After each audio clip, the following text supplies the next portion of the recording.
Simple सा सवाल पूछता हूं। मेरा सवाल यह है कि टेलीफोन का आविष्कार किसने किया था? जरा गैस करिए। आपका गैस बिल्कुल ठीक है, वो थे अलेक्जेंडर ग्राहम बेल। लेकिन अफसोस की बात पता है क्या है?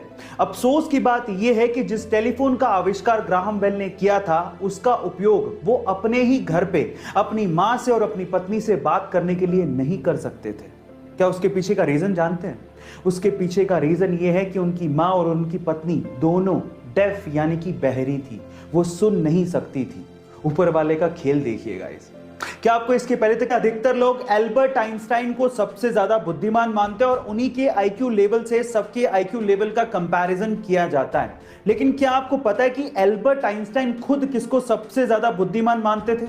चलो मैं आपको बताता हूं। एक बार किसी रिपोर्टर ने एल्बर्ट आइंस्टाइन से पूछा कि सबसे ज्यादा बुद्धिमान व्यक्ति होना कैसा लगता है, क्या आप बताएंगे? तो उसके ऊपर जो एल्बर्ट आइंस्टाइन ने जवाब दिया वो आप लोगों को सुनना चाहिए। उन्होंने कहा, मुझे नहीं पता। आई थिंक ये सवाल आपको निकोला टेस्ला से पूछना चाहिए। गाइस, अगर निकोला टेस्ला नहीं होते तो ऐसे बहुत सारे इन्वेंशंस हैं जो कि कभी पॉसिबल ही नहीं हो पाते। कि जब आप अपने हाथों को कुछ देर तक पानी में रखते हो तो वो ऐसे खुरदरे क्यों हो जाते हैं? डोंट वरी, मैं आपको बताता हूं। अच्छा, आपको ये तो पता होगा कि बहुत सारी ऐसी चीजें होती हैं जो बहुत चिकनी होती है और जिन पे ग्रिप बनाना बहुत हार्ड होता है। और इनफैक्ट पानी में तो ग्रिप बनाना और भी ज्यादा हार्ड होता है। इसीलिए आपकी बॉडी इतनी समझदार है कि पानी में आपके हाथों को वो खुरदरा कर देती है ताकि आप चीजों पे ग्रिप आसानी से बना सको। क्या आपकी 17 साल के हैदराबाद के सिद्धार्थ मंडल ने इतनी छोटी सी उम्र में कुछ ऐसा कर दिखाया है जिसे सुनने के बाद आप लोगों को भी प्राउड फील होगा? गाइस, सिद्धार्थ ने एक चप्पल बनाई है जिसे उसने इलेक्ट्रो शू का नाम दिया है।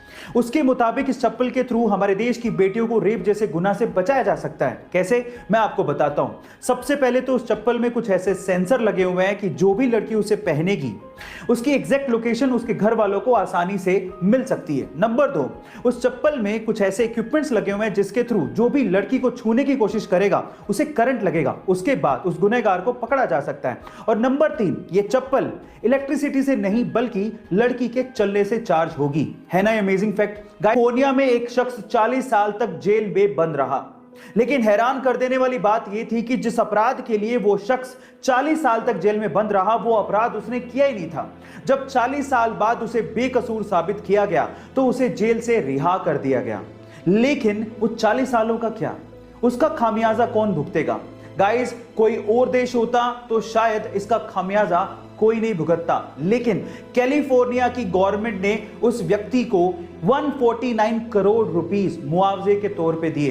गाइस, हालांकि पैसों से वो 40 साल तो नहीं लौटाए जा सकते, लेकिन सरकार ने अपनी गलती मानी और कम से कम इतना तो किया।